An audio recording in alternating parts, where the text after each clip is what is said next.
mukulli ne dai ba zan bada ba. Duk wanda ke jiran ka a ofis wallahi muddin in ka shirya fita a gidan nan ka sake ni, in dai baka sake ni ba wallahi ni da kai muna gidan nan sai ka zauna a nan wallahi ba inda zaka. Ke kin san cewa duk bala'in ki da masifa ke kin yi wanda yafi wannan rashin mutuncin ma ba a sake ki ba a baki takardar taki ba.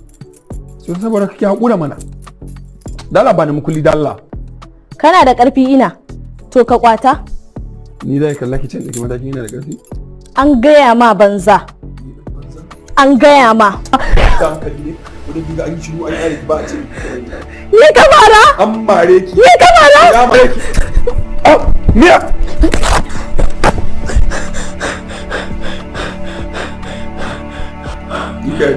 An yaga me za ka yi?